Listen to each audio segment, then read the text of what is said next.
पिछले लेक्चर में हमने पढ़ा था बायोलॉजिकल क्लासिफिकेशन का पार्ट 1 और इस लेक्चर में पढ़ेंगे हम मेनली फंजाई के बारे में। बायोलॉजिकल क्लासिफिकेशन वाले क्लास को कंटिन्यू करते हुए हम फंजाई के बारे में पढ़ेंगे, लेकिन उससे पहले हम रिवाइज कर लेते हैं कि हमने पिछली बार क्या क्या पढ़ा था। तो सबसे पहले हमने पढ़ा था मोनरा के बारे में।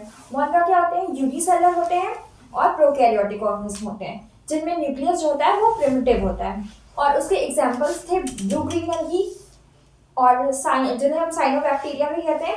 इसके अलावा बैक्टीरिया भी थे और एक और चीज थी माइकोप्लाज्मा। माइकोप्लाज्मा माइकोप्लाज्मा ये जो माइकोप्लाज्मा होते हैं ये स्मॉलेस्ट लिविंग सेल है। Smallest living cell. माइकोप्लाज्मा जो होते हैं वो स्मॉलेस्ट लिविंग सेल होते हैं और ये बहुत सारे डिजीजेस कॉज करते हैं प्लांट्स में। अब हम प्रोटिस्ट और हमने पढ़ा था प्रोटिस्ट के बारे में। प्रोटिस्ट के बारे में हमने ये पढ़ा था कि वो भी यूनिसेलुलर होते हैं पर वो यूकैरियोटिक होते हैं, मतलब उनमें ट्रू न्यूक्लियस प्रेजेंट होता है। और हमने बहुत सारे प्रोटिस्ट के बारे में पढ़ा था, जैसे कि क्राइसोफाइट्स जिसमें डेस्मिड्स और डायटम्स आ जाते हैं। इसके अलावा हमने पढ़ा था डाइनोफ्लैजेलेट्स के बारे में, जिनमें 2 फ्लैजेला प्रेजेंट होती है। यूग्लिनॉइड्स के बारे में, जिसमें एनिमल और प्लांट्स के बीच में जो लिंक होते हैं, तो यूग्लिनॉइड्स के बारे में पढ़ा था हमने। इसके अलावा प्रोटोजोआ पढ़े थे, जो कि डिफरेंट टाइप ऑफ प्रोटोजोआ होते हैं। प्रोटोजोआ का जो क्लासिफिकेशन होता है वो on the basis of their locomotory organs होता है। तो अगर उनमें फ्लैजेला प्रेजेंट है तो फ्लैजेलर प्रोटोजोआ होंगे वो। अगर उनमें सीलिया प्रेजेंट है तो सीलियर होंगे, जैसे पैरामीशियम सीलियर था। इसके अलावा फ्लैजेलर में आपके ट्राइपेनोसोमा, लिशमैनिया आ गए। फिर अमीबॉइड प्रोटोजोआ में एंटमीबा और अमीबा हो गया। और स्पोरोजोआ भी पढ़ा था, जो कि स्पोर प्रोड्यूसिंग होते हैं, जिसमें प्लाज्मोडियम आ जाते हैं, जो मलेरियल पैरासाइट है। इसके अलावा हमने स्लाइमोइड्स के बारे में पढ़ा था, जिनमें नो डेफिनेट सेल वॉल होती है और वो बहुत सारे कैरेक्टर्स फंजाई जैसे शो करते हैं। तो आज हम पढ़ेंगे ट्रू फंजाई के बारे में, जो है कि ये फंजाई। तो सबसे पहले हम जान लेते हैं फंजाई, इनकी स्पेशल कैरेक्टरिस्टिक्स क्या है। पहली बात तो ये कि इनकी जो सेल वॉल होती है, सेल वॉल वो काइटिन की बनी होती है। काइटिन क्या होता है? काइटिन नैप पॉलीमर होता है। Nap polymer. नैप क्या होता है? N acetyl glucosamine. N acetyl glucosamine का पॉलीमर होता है काइटिन। और यही काइटिन जो होता है ये बहुत ही हार्ड सब्सटेंस है और ये बहुत सारे एनिमल्स में भी प्रेजेंट होता है। जैसे कि हमने देखा कॉकरोचेस में ये काइटिन प्रेजेंट होता है। और जो इनका सेकंड कैरेक्टरिस्टिक है, क्योंकि इनमें सेल वॉल प्रेजेंट है, तो अब क्वेश्चन ये एनालाइज होता है कि क्यों नहीं हमने फंजाई को प्लांटे के साथ रखा, उन्हें प्लांट्स क्यों नहीं माना। तो इसका रीजन ये है कि इनमें क्लोरोफिल एब्सेंट होता है। तो फंजाई में क्लोरोफिल एब्सेंट होता है, तो ये ऑटोट्रॉपिक न्यूट्रिशन नहीं शो करते हैं। क्लोरोफिल एब्सेंट होने की वजह से इनमें ऑटोट्रॉपिक न्यूट्रिशन नहीं होता और ऑटोट्रॉपिक की जगह पे इनमें होता है हेटेरोट्रॉपिक न्यूट्रिशन। Heterotrophic nutrition. अब ये हेटेरोट्रॉपिक न्यूट्रिशन जो है इनका, ये डिफरेंट टाइप्स का हो सकता है, तो उसके बारे में हम पढ़ेंगे। तो सबसे पहले ये हो सकता है सिम्बायोटिक।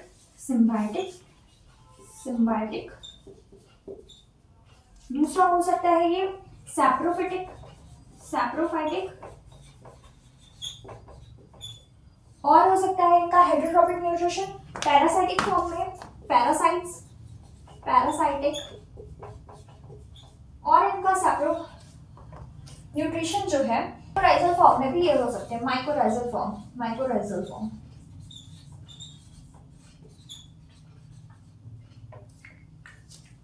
अब सिम्बायोटिक एसोसिएशन जो ये शो करता है वो एल्गी के साथ, एल्गी प्लस फंजाई मिलकर सिम्बायोटिक एसोसिएशन शो करते हैं। Symbiotic association.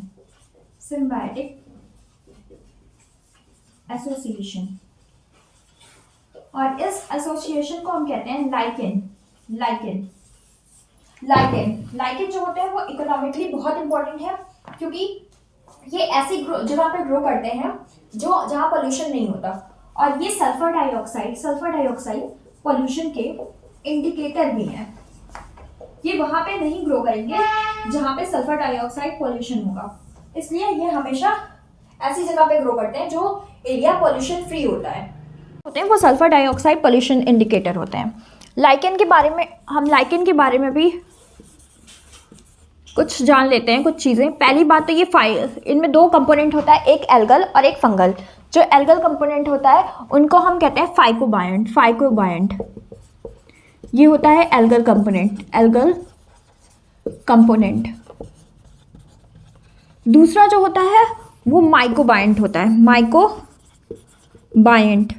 ये होता है फंगल कंपोनेंट।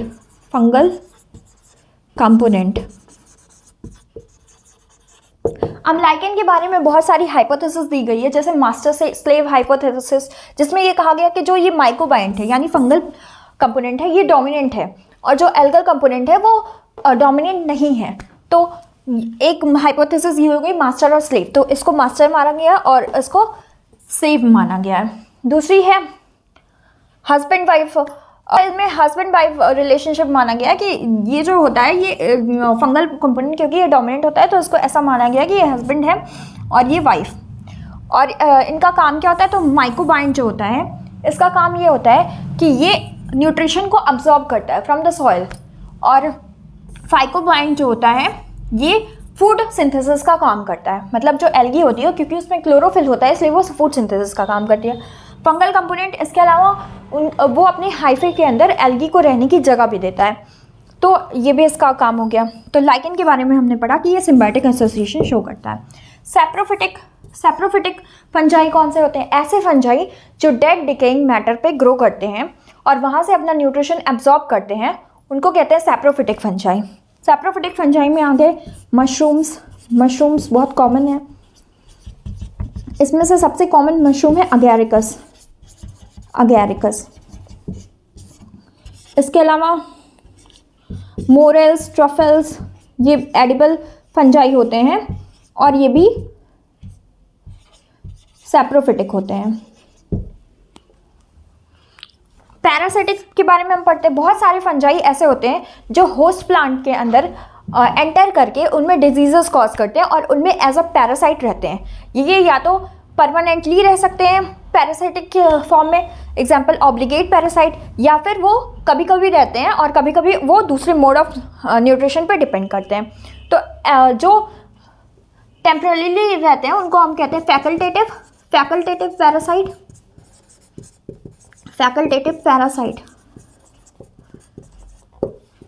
जो फैकल्टेटिव पैरासाइट होते हैं वो अदरवाइज सैप्रोफिटिक होते हैं, पर जैसे ही उनको होस्ट या अनफेवरेबल कंडीशन के पास आते हैं वो, तो ये एंटर कर जाते हैं होस्ट की बॉडी में और वहाँ पे एज अ फैकल्टेटिव पैरासाइट रहने लगते हैं। दूसरे हैं ऑब्लिगेट पैरासाइट। ये हमेशा पैरासाइट के ही फॉर्म में रहते हैं। अगर इनको होस्ट की बॉडी नहीं मिली या फिर इन्हें कोई भी ऐसा होस्ट नहीं मिला जहाँ पे ये एज अ पैरासाइट रह सकें, तो ये मर जाते हैं और ये सैप्रोफाइट के फॉर्म में नहीं रह सकते। अब होस्ट और पैरासाइट, तो पैरासिटिक फंजाई जो है वो बहुत इंपॉर्टेंट है क्योंकि वो हमारी बॉडी में भी डिजीज़ कॉज करते हैं और बहुत सारे प्लांट्स में भी डिजीज़ कॉज करते हैं। इसका एग्जाम्पल है रस्ट जो होता है वो कॉज होता है पक्सीनिया स्पीशीज से, पक्सीनिया फंजाई से। ये जो रस्ट होता है ये प्लांट्स के अंदर क्रॉप को डिस्ट्रॉय कर देता है। मेनली ये वीट क्रॉप को डिस्ट्रॉय करता है इंडिया में। और इंडिया में जो साइंटिस्ट थे जिन्होंने रस्ट पे स्टडी की थी उनका नाम था केसी मेहता। ये बहुत इंपॉर्टेंट है और इन्होंने रस्ट साइकिल पूरी तैयार की थी। उससे ये बताया था कि इसके दो होस्ट होते हैं, एक प्राइमरी होता है और एक सेकेंडरी होता है, तो ये दोनों ही में ही इन्फेक्ट करता है। और रस्ट साइकिल के बारे में डिटेल में हम पढ़ेंगे आगे। पहले हम जान लेते हैं और कौन से पैरासिटिक फंजाई हैं। तो जैसे स्मट कॉज कौन करता है? स्मट एक डिजीज़ है जो कि अस्टिलैगो कॉज करता है। अस्टिलैगो वो स्मट कॉज करता है बहुत सारे प्लांट्स में, जैसे कि बार्ली प्लांट में ये कवर्ड स्मट कॉज करता है। हमने पढ़ा पैरासाइटिक फंजाई के बारे में। अब हम पढ़ लेते हैं माइक्रोराइजल फॉर्म के बारे में। माइक्रोराइजा जो फंजाई होते हैं वो हायर प्लांट्स की रूट्स के साथ एसोसिएटेड होकर माइकोराइजा का फॉर्मेशन करते हैं। और ये माइकोराइजा जो होता है ये उस हायर प्लांट की न्यूट्रिशनल रिक्वायरमेंट को पूरा करता है। जैसे कि हमने देखा पाइनस प्लांट में माइकोराइजल एसोसिएशन शो करते हैं बहुत सारे फंजाई। तो ये हायर प्लांट्स की रूट के साथ होता है माइकोराइजल एसोसिएशन।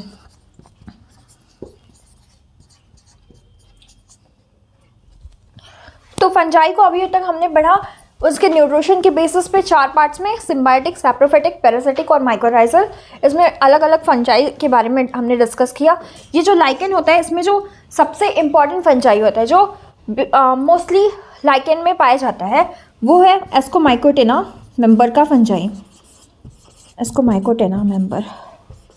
इसके अलावा कुछ ब्लू ग्रीन एल्गी भी होते हैं जो लाइकेन में पाए जाते हैं। तो सबसे कॉमन जो ब्लू ग्रीन एल्गी है वो है ट्रिबॉक्सिया, ये पाया जाता है लाइकेन में। अब हम पढ़ते हैं फंजाई के सेल के स्ट्रक्चर के बारे में।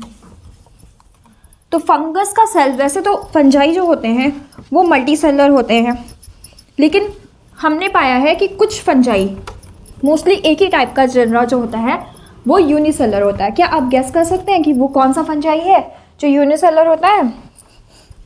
एक होता है यूनिसेलुलर और एक हो सकता है मल्टी सेलुलर।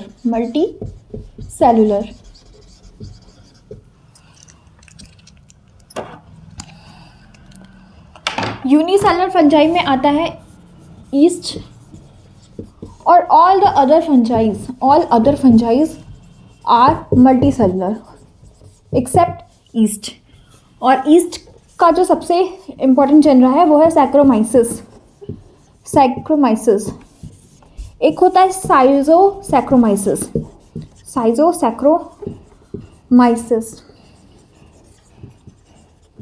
तो ईस्ट का यूज जो होता है वो मेनली ब्रेड और बियर बनाने के लिए होता है, ब्रेड एंड बियर, क्योंकि इसमें फर्मेंटेशन प्रोसेस होती है, इसीलिए इसको ब्रेड एंड बियर फंजाई भी कहा जाता है। ईस्ट को ब्रेड एंड बियर फंजाई।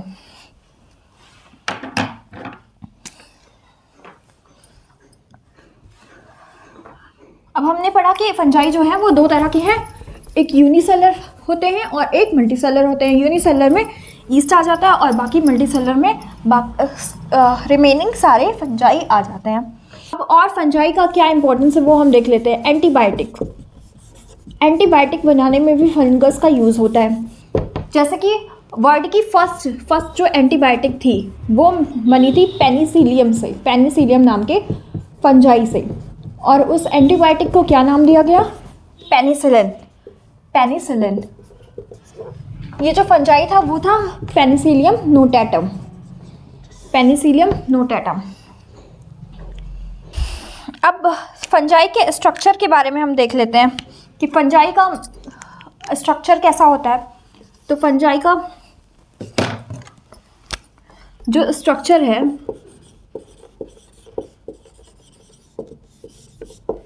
इसमें ऐसे फिलामेंट्स प्रेजेंट होते हैं, इस तरह के फिलामेंट्स प्रेजेंट होते हैं और इनमें बहुत सारे न्यूक्लियस होते हैं। इन फिलामेंट्स को हम कहते हैं हाइफी। और यही हाइफी में जब बहुत सारे हाइफी एक साथ होते हैं, इस तरह से अरेंज्ड होते हैं, तो इसको हम कह देते हैं माइसीलियम। अब हाइफी के बेसिस पे जो है वो आगे फंजाई को क्लासिफाई किया गया है, तो उसके बारे में हम पढ़ेंगे, लेकिन उससे पहले हम पढ़ लेते हैं रिप्रोडक्शन। फंजाई में रिप्रोडक्शन किस तरह से होता है? तो रिप्रोडक्शन होता है फंजाई में, एक होता है एसेक्सुअल रिप्रोडक्शन और दूसरा होता है सेक्सुअल रिप्रोडक्शन। जो एसेक्सुअल रिप्रोडक्शन होता है वो 3 तरह से हो सकता है। पहला है फ्रेगमेंटेशन,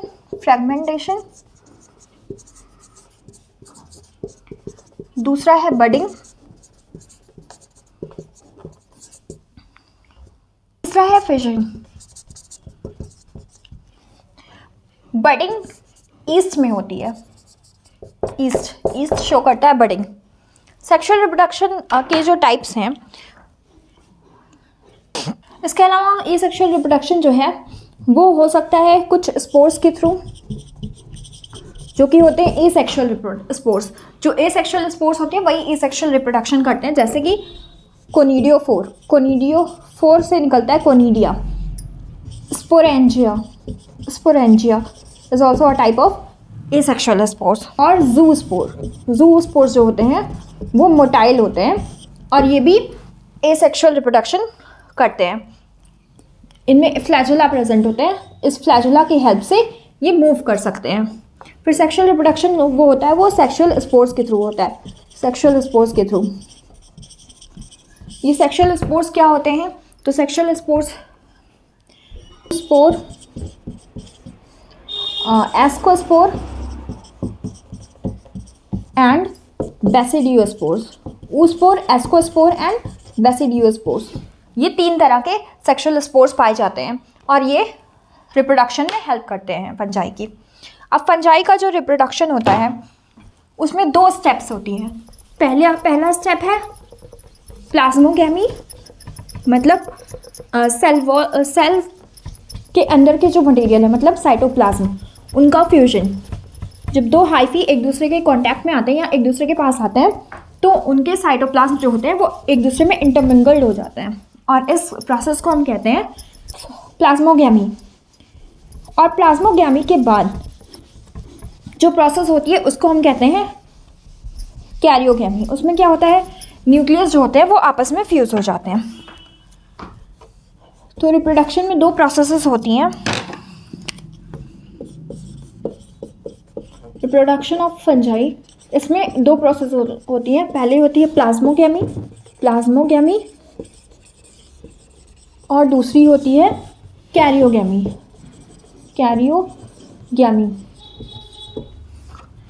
ये जो प्लाज्मोगैमी की प्रोसेस है इसमें फ्यूजन ऑफ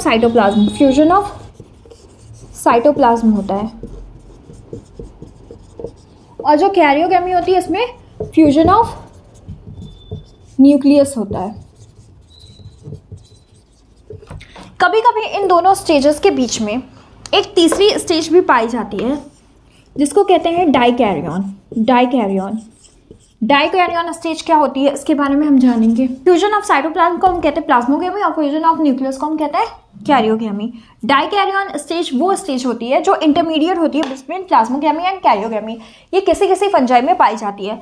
जब क्या होता है कि अगर 2 फंजाई के हाइफी के बीच में फ्यूजन हुआ है, उनके साइटोप्लाज्म तो आपस में फ्यूज़ कर गए हैं, मतलब प्लाज्मोगैमी वाली स्टेज हो चुकी है, पर यहाँ पे न्यूक्लियस का फ्यूजन नहीं हुआ है। और न्यूक्लियस के फ्यूजन के पहले जो स्टेज होती है ये काफ़ी देर तक भी रह सकती है और शॉर्ट टाइम के लिए भी हो सकती है। इस स्टेज को हम कहते हैं डाइकैरियन। इस स्टेज में क्या होता है कि ये दोनों ही हाइफी के न्यूक्लियस एक ही जगह पे पाए जाएंगे बट दोनों आपस में फ्यूज़ नहीं किए होंगे, तो इस कंडीशन को कहते हैं हम डाइकैरियन स्टेज। जब ये दोनों न्यूक्लियर आपस में फ्यूज़ कर जाएंगे तो कैरियोगैमी की प्रोसेस कंप्लीट हो जाएगी। पर ये डाइकैरियन फेज जो होता है ये एस्कोमाइसेटीज़ में पाया जाता है, ये क्लास है फंजाई की, और बेसिडियोमाइसेटीज़ में पाया जाता है, बेसिडियोमाइसेटीज़। इन 2 क्लासेस में ये डाइकैरियन स्टेज भी पाया जाता है।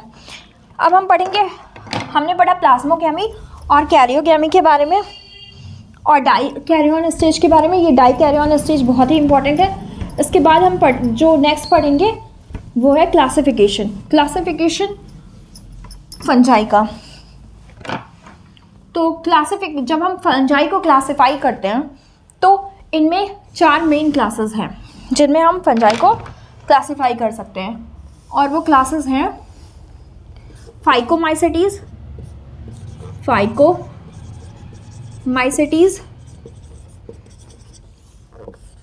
एस्कोमाइसेटीज़, बेसिडियोमाइसेटीज़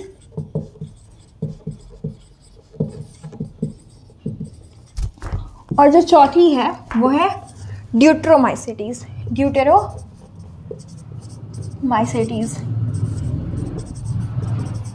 अब हम ये पढ़ते हैं कि इन चारों फंजाई की क्लासेस के बीच में डिफरेंस क्या है। तो सबसे पहले फाइकोमाइसिटीज, इसको कॉमनली हम कहते हैं एल्गल फंजाई।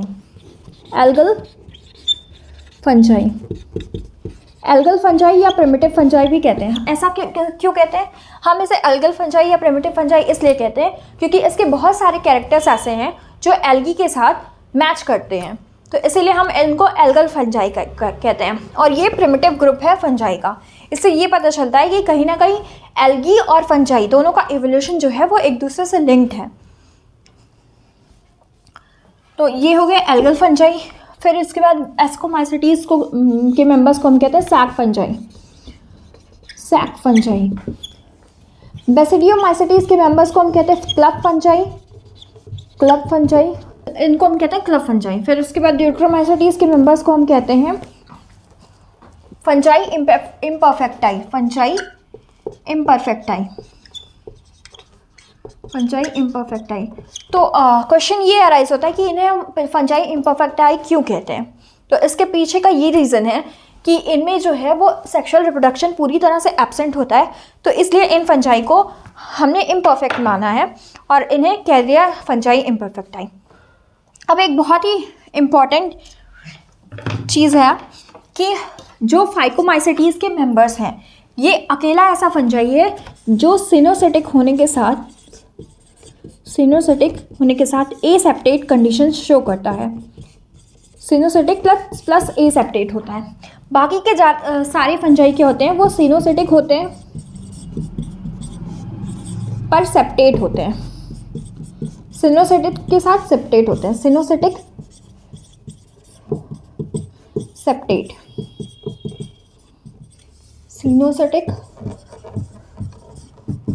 सेप्टेट। अब ये सिनोसिटिक और सेप्टेट क्या होता है, तो इसके बारे में हम जान लेते हैं। जैसे कि ये कोई हाइफी है, मान लीजिए आप फंजाई का, तो इसमें क्या कौन सी कंडीशन होती है कि इसमें बहुत सारे न्यूक्लियाई एक साथ प्रेजेंट हों अगर, तो इस कंडीशन को हम कहते हैं सिनोसिटिक। मतलब many nuclei in a single hyphae. Many nuclei in a single hyphae, इस कंडीशन को हम कहते हैं सिनोसिटिक। अगर एनिमल्स में यही कंडीशन होती है तो उसे हम सिनसाइटियम कहते हैं। एनिमल्स में ये कंडीशन जो होती है इसको हम कहते हैं सिनसाइटियम। सिनसाइटियम। लेकिन प्लांट्स में या फंजाई में इस कंडीशन को हम कहते हैं सिनोसिटिक। तो ये हो गया सिनोसिटिक। अब एसेप्टेट, क्या यहाँ पे कोई सेप्टा दिख रहा है, कोई भी पार्टीशन दिख रही है आपको हाइफी में? तो ऐसा नहीं होता, कोई पार्टीशन नहीं होती, इसलिए ये सिनोसिटिक एसेप्टेट होते हैं। अगर हम इन एस्को, बेसिडियो और ड्यूट्रो के मेंबर्स को देखें तो उनकी हाइफी में भी सिनोसिटिक कंडीशन पाई जाती है। मतलब बहुत सारे न्यूक्लियस जो होते हैं वो एक साथ प्रेजेंट होते हैं हाइफी के अंदर, लेकिन उनके बीच में ऐसे सेप्टा भी प्रेजेंट होता है, तो इसको कहते हैं सिनोसिटिक सेप्टेट कंडीशन।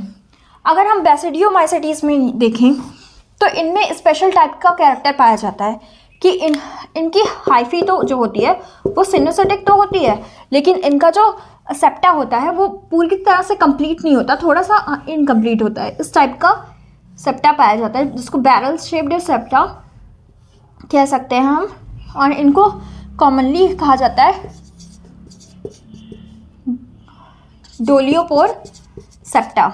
डोलियोपोर सेप्टा, या इनको हम पैरेंथेसिस भी कहते हैं क्योंकि ये एक तरह से ब्रैकेट की फॉर्म में हमें दिख रहे हैं इसलिए।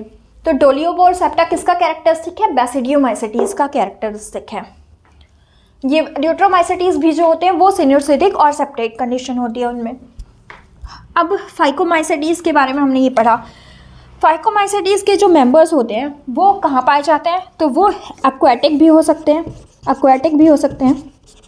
जैसे कि इसका बेस्ट एग्जाम्पल है सैप्रोलेग्निया। सैप्रोलेग्निया एक एक्वाटिक फंजाई है और ये एक डिजीज़ कॉज करता है जिसका नाम है सैल्मन डिजीज़। ये किस में कॉज होता है? तो फिशेस में, मतलब मराइन ऑर्गेनिज्म में ये सैल्मन डिजीज़ कॉज करता है। और इसके अलावा ये डैम्प प्लेसेस पे भी पाए जाते हैं। डैम्प प्लेसेस में क्योंकि फंजाई जो होते हैं उनको हॉट एंड ह्यूमिड क्लाइमेट बहुत पसंद होता है और वो humidity, they love humidity, that's why they are found in various humid climates. So damp places में पाया जाने वाला फंजाई है पाइथियम।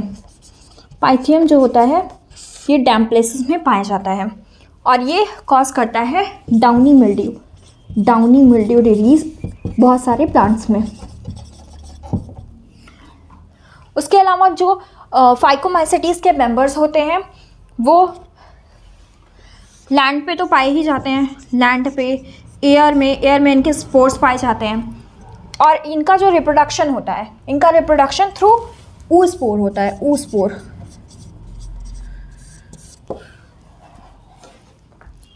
ऊस्पोर्स के थ्रू इनका रिप्रोडक्शन होता है। तो ये इनका एक इम्पॉर्टेंट फीचर है। वुड्स पे भी पाए जाते हैं। होता है जूस्पोर के थ्रू। जूस्पोर ये एसेक्सुअल स्पोर है जिसमें फ्लैजिला प्रेजेंट होते हैं, इस वजह से ये मोटाइल होता है और इनके थ्रू भी इनका रिप्रोडक्शन होता है। इसके अलावा इनका रिप्रोडक्शन होता है अप्लानोस्पोर के थ्रू। अप्लानोस्पोर जो होते हैं इनमें कोई भी फ्लैजिला नहीं प्रेजेंट होता है और ये कैसा होते हैं, नॉन मोटाइल होते हैं। गैमीट्स के थ्रू रिप्रोडक्शन भी होता है, तो गैमीट्स के थ्रू भी इनमें रिप्रोडक्शन होता है। तो इनमें गैमीट्स के थ्रू जो रिप्रोडक्शन होता है, तो गैमीट्स 3 तरह के हो सकते हैं, आइसोगैमीट, एनाइसोगैमीट और ऊगैमीट या ऊगैमस गैमीट्स फॉर्मेशन जब होता है, ऊगैमस टाइप ऑफ रिप्रोडक्शन में। तो आइसोगैमीट्स जो होते हैं वो साइज में हमेशा इक्वल होते हैं और जो एनाइसोगैमीट होते हैं वो साइज में अनइक्वल होते हैं, मतलब एक गैमीट बड़ा होता है और दूसरा वाला छोटा होता है। ऊगैमस टाइप ऑफ रिप्रोडक्शन ये एक्सक्लूसिवली फाइकोमाइसेटीज में पाया जाता है, किसी और मेंबर में ये हमें देखने को नहीं मिलता। इसमें क्या होता है कि एक बड़ा सा फीमेल गैमेट होता है और एक छोटा सा स्मॉल मेल गैमेट होता है। ये जो मेल गैमेट होता है ये मोटाइल होता है और इसमें फ्लैजिला प्रेजेंट होते हैं, लेकिन ये जो फीमेल गैमेट होता है ये लार्ज होता है लेकिन नॉन मोटाइल होता है, इसमें फ्लैजिला नहीं प्रेजेंट होते हैं। तो ऊगैमस टाइप का रिप्रोडक्शन इसमें देखने को मिलता है। ऊगैमस हमने पढ़ा था कि हमें पता है कि ऊगैमस टाइप ऑफ रिप्रोडक्शन जो है वो काफ़ी एडवांस टाइप ऑफ रिप्रोडक्शन है, लेकिन फंजाई में हमें जैसे ही हम प्रिमिटिव क्लासेस से एडवांस क्लासेस की तरफ जाते हैं तो हमें एक ट्रेंड देखने को मिलता है कि यहाँ पे जो रिप्रोडक्टिव स्ट्रक्चर है वो धीरे धीरे रिड्यूस हो रहे हैं और टाइप ऑफ रिप्रोडक्शन एडवांस से लेकर बहुत ही सिंपल तक है। जैसे कि ड्यूट्रोमाइसेटीज में हम देख सकते हैं सिर्फ एसेक्सुअल रिप्रोडक्शन प्रेजेंट है जो कि बहुत ज़्यादा सिंपल है। तो यहाँ पे डीजेनरेटिव प्रोग्रेशन हो रहा है, डिग्रेसिव एवोल्यूशन हो रहा है फाइकोमाइसेटीज से ड्यूट्रोमाइसेटीज की तरफ। अब हम नेक्स्ट मेंबर के बारे में पढ़ेंगे जो है एस्कोमाइसेटीज। एस्कोमाइसेटीज में हमने पढ़ा था कि ये जो इसका हाइफी होता है वो सिनोसेटिक और सेप्टेट कंडीशन शो करता है, मतलब इनमें सेप्टा प्रेजेंट होता है। और एस्कोमाइसेटीज के मेंबर्स को हम सैक फंजाई भी कहते हैं, सैक फंजाई। अब ये जो होते हैं सैक फंजाई एस्कोमाइसेटीज के मेंबर्स, इससे एस्कोमाइसेटीज पढ़ने से पहले हम देख लेते हैं फाइकोमाइसेटीज के कुछ एग्जाम्पल।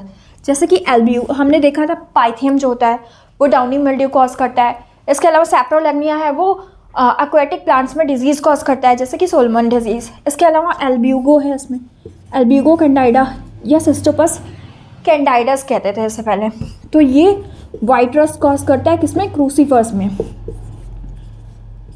क्रूसीफर्स जो हैं उनका नया नाम क्या है, ब्रेसिकेसी। ब्रेसिकेसी फैमिली के मेंबर्स में ये वाइट रस्ट कॉज करता है, जैसे कि मस्टर्ड में आप देख सकते हैं। तो इसमें मस्टर्ड की जो लीफ होती है उस पर इस तरह से कुछ वाइट स्पॉट्स पाए जाते हैं, तो इसी को हम कहते हैं वाइट रस्ट। तो ये वाइट रस्ट कॉज करता है। उसके अलावा और इसके मेंबर्स हैं राइजोपस और म्यूकर। राइजोपस जब आपने देखा होगा कि आप ब्रेड को बहुत दिन तक ऐसे खुले में रख देते तो उसके ऊपर वाइट सी ग्रोथ हो जाती है, तो वो राइजोपस की वजह से होती है। तो राइजोपस को हम कहते हैं ब्रेड मोल्ड, इस वजह से इसको हम कहते हैं ब्रेड मोल्ड। और दूसरा एग्जाम्पल है म्यूकर। तो हमने इतने सारे एग्जाम्पल्स पढ़े फाइकोमाइसेटीज़ के। अब हम पढ़ते हैं एस्कोमाइसिटीज़ के बारे में। तो एस्कोमाइसिटीज़ के जो मेंबर्स होते हैं उनमें एक तो यूनिसेलुलर है, बाकी के सब मल्टीसेलुलर है। यूनिसेलुलर के बारे में तो आपको पता ही होगा कि ईस्ट जो होता है वो एस्कोमाइसिटीज़ का मेंबर्स होता है, जिसके दो जेनरा हो, सैक्रोमाइसिस और साइटोसैक्रोमाइसिस। और भी जेनरा होते हैं पर ये दो बहुत इंपॉर्टेंट हैं। फिर हम ये सैप्रोफाइटिक होते हैं। सैप्रोफाइटिक होते हैं मतलब डेड डिकेइंग ऑर्गेनिज्म पे ग्रो करते हैं। जैसे कि मैंने बताया था आपको मोरल्स एंड ट्रफल्स के बारे में, जो एडिबल होते हैं और जो बहुत सारे लोग इनको खाते हैं।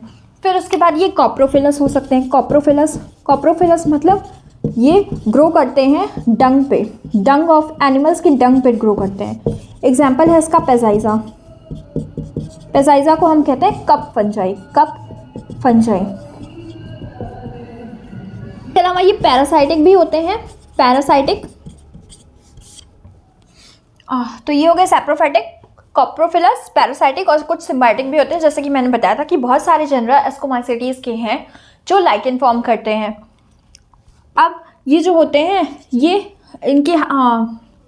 इनका जो रिप्रोडक्शन होता है वो एसेक्सुअल भी होता है और सेक्सुअल भी होता है। एसेक्सुअल जो होता है वो कोनिडिया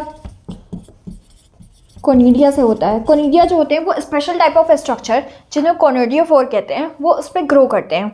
और ये ओरिजिन में कैसे होते हैं? एक्सोजेनस, मतलब ये हाइफी के अंदर नहीं, हाइफी के बाहर ग्रो करते हैं। जैसे कि ये हाइफी है तो ये हो गया आपका कोनिडियोफोर। और इसी कोनिडियोफोर से कोनिडिया जो होते हैं वो लगे होते हैं।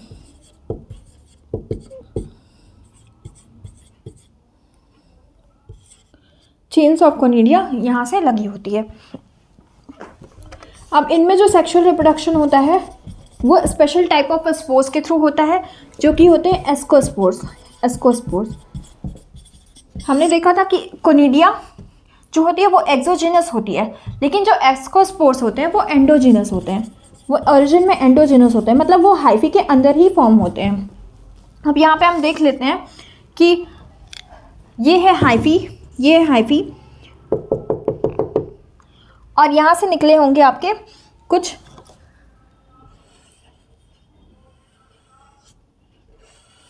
इस तरह के स्ट्रक्चर, जिनको हम कहते हैं एस्कोजिनस हाइफी। अब जो ये एस्कोजिनस हाइफी है ये बियर करेंगे एस्कस को। एस्कस जो होती है ये फ्रूटिंग बॉडी होती है, एस्कस।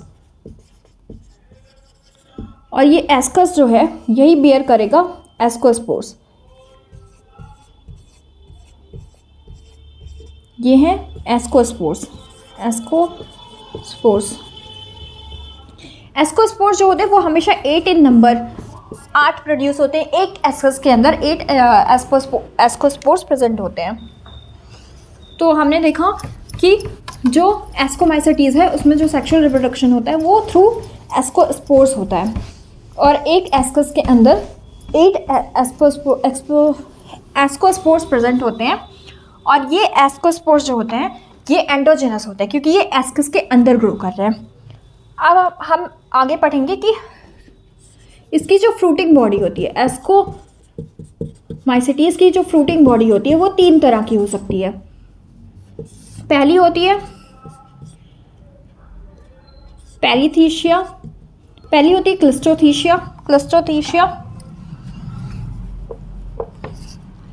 क्लिस्टोथीशिया। जब फ्रूटिंग बॉडी एकदम क्लोज्ड होती है, इस तरह से सर्कुलर क्लोज्ड होती है, तो इस फ्रूटिंग बॉडी को हम कहते हैं क्लिस्टोथीशिया। और इसी के अंदर एस्कोजिनस हाइफी भी होते हैं और एस्कस भी प्रेजेंट होता है और एस्कोस्पोर्स भी इसी के अंदर फॉर्म होते हैं। फिर दूसरी टाइप ऑफ हाइफी है पेरीथीशिया। ये जो पेरीथीशिया होती है ये फ्लास्क शेप में फ्रूटिंग बॉडी होती है, और जो एस्कोजिनस हाइफी है वो इसके अंदर ऐसे ग्रो करते हैं और एस्कस और एस्कोस्पोर्स को बियर करते हैं। फिर तीसरी है एपोथीशिया में जो बॉडी होती है वो फ्रूटिंग बॉडी होती है वो कप शेप्ड की होती है, और इसी कप शेप्ड स्ट्रक्चर से लगे होते हैं एस्कस और एस्कोस्पोर्स। इसका एग्जाम्पल है पेसाइजा, जो कि कॉप्रोफिलस भी होता है, काउडंग पे ग्रो करता है, और इसको कप फंजाई भी इसीलिए कहते हैं क्योंकि इसकी जो फ्रूटिंग बॉडी होती है वो एपोथीशिया होती है, जो कि कप लाइक फ्रूटिंग बॉडी होती है। तो ये सब पढ़ा हमने एस्कोमाइसेटीज के बारे में, इनकी फ्रूटिंग बॉडी के बारे में पढ़ा कि 3 तरह की फ्रूटिंग बॉडी होती है, पेरीथीशिया, एपोथीशिया और क्लस्टोथीशिया। अब हम पढ़ेंगे एस्कोमाइसेटीज के कुछ एग्जाम्पल, क्योंकि इसके जो एग्जाम्पल्स हैं वो काफ़ी इंपॉर्टेंट हैं आपके लिए। जैसे कि क्लैविसेप्स हमने पढ़ा था एक ईस्ट, उसके अलावा क्लैविसेप्स पर्प्यूरिया जो होता है इससे LSD ऑब्टेन होता है, ये एक तरह का ड्रग है। इसके अलावा एस्कोमाइसेटीज के मेंबर्स से पेनिसिलिन, जैसे आपने पढ़ा था पेनिसिलिन जो होता है वो पेनिसिलियम नोटेटम से मिलता है, वो एक तरह की एंटीबायोटिक है। इसके अलावा न्यूरोस्पोरा क्रेसा, इसको हम कहते हैं पिंक मोल्ड, और ये वाइडली स्टडी होता है, वाइडली यूज़ किया जाता है लैब्स में for studying genetic and biochemical research में इसको बहुत यूज़ होता है। इसीलिए इसको हम ड्रोसोफिला ऑफ प्लांट किंगडम भी कहते हैं। ड्रोसोफिला ऑफ प्लांट किंगडम क्यों कहते हैं? क्योंकि जिस तरह एनिमल किंगडम में ड्रोसोफिला फ्लाई को हम वाइडली यूज़ करते हैं लैब में और उन पर रिसर्च होता है, उसी तरह प्लांट्स में न्यूरोस्पोरा को हम यूज़ करते हैं। और है एस्परजिलस, ये भी एक एस्कोमाइसेटीज का मेंबर है। तो ये कुछ मेंबर्स हैं एस्कोमाइसेटीज के। अब हम नेक्स्ट डिस्कस करते हैं बेसिडियोमाइसेटीज के बारे में। तो बेसिडियोमाइसेटीज को जैसा कि मैंने बताया कि क्लब फंजाई कहते हैं इनको, और इनमें सिनुसोइडिक हाइफी होती है, सेप्टेट होती है, डोलीपोर सेप्टा प्रेजेंट होता है। ये बहुत इंपॉर्टेंट कैरेक्टराइजेशन है। और एक चीज़ और इम्पॉर्टेंट है, इनमें रिप्रोडक्शन जो होता है वो गैमेटेंजियल कॉपुलेशन के थ्रू होता है। ये कुछ advance type of sexual reproduction है जो फंजाई में पाया जाता है, लेकिन इसमें जो होता है सेक्सुअल रिप्रोडक्शन वो स्पर्मेटाइजेशन और गैमेटेंजियल कांटेक्ट के थ्रू होता है।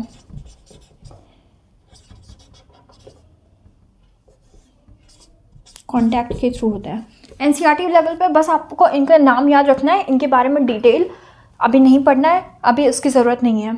आपको जब हाई क्लासेस के लिए स्टडी करेंगे तब आपको इनके बारे में डिटेल पढ़ने की ज़रूरत पड़ेगी। तो स्पर्मेटाइजेशन और गैमेटेंजियल कांटेक्ट के थ्रू होता है, और इसमें एसेक्सुअल रिप्रोडक्शन मोस्टली नहीं देखा जाता है। बेसिडियोमाइसेटीज के मेंबर्स में सेक्सुअल रिप्रोडक्शन जो होता है इनमें वो होता है, सेक्सुअल रिप्रोडक्शन जो होता है वो बेसिडियोस्पोर्स के थ्रू होता है। बेसिडियोस्पोर्स हमने एस्कोस्पोर्स के बारे में देखा था कि एस्कोस्पोर्स जो होते हैं वो एंडोजेनस नेचर के होते हैं, मतलब वो एस्कस के अंदर ग्रो करते हैं, लेकिन जो बेसिडियोस्पोर्स होते हैं ये बेसिडिया के बाहर ग्रो करते हैं, तो ये एक्सोजेनस नेचर के होते हैं, एक्सोजेनस होते हैं क्योंकि ये बेसिडिया के बाहर ग्रो करते हैं। अब कैसे बाहर ग्रो करते हैं वो हम देखते हैं यहाँ पे।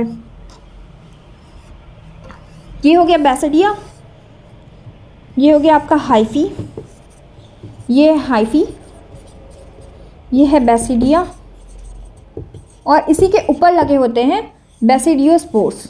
इस तरह से लीनियर मैनर में बेसिडियोस्पोर्स लगे होते हैं।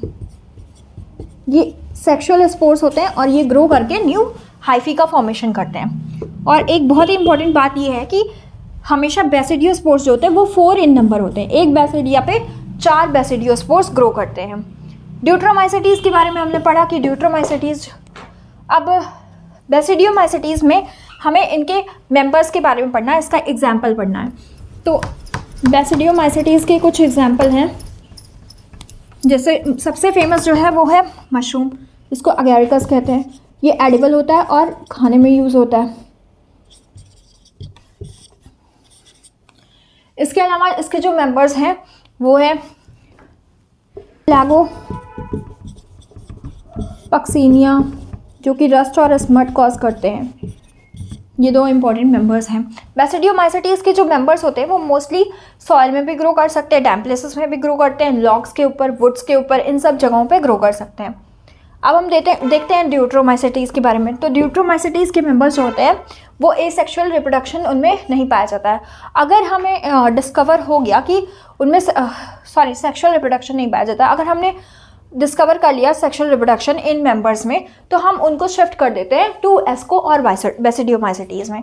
अब ऐसा क्यों करते हैं, हम उन्हीं में शिफ्ट क्यों करते हैं, उसको ड्यूट्रो में ना रख के इन दोनों में शिफ्ट करते हैं, फाइको में क्यों नहीं करते? क्योंकि यहाँ पे आप देख रहे हैं कि इनका माइसीलिया जो होता है वो सिनेस्थेटिक सेप्टेट होता है, जबकि फाइकोमाइसेटीज़ में जो माइसीलिया होता है वो एसेप्टेट कंडीशन में होता है।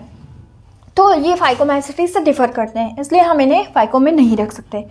अब इसके कुछ एग्जाम्पल है, जैसे कि अल्टरनेरिया, ये मोस्टली डिजीज़ कॉज करते हैं, पैरासिटिक फॉर्म में पाए जाते हैं। अल्टरनेरिया जो होता है वो early blight of potato cause करता है। Early blight of potato.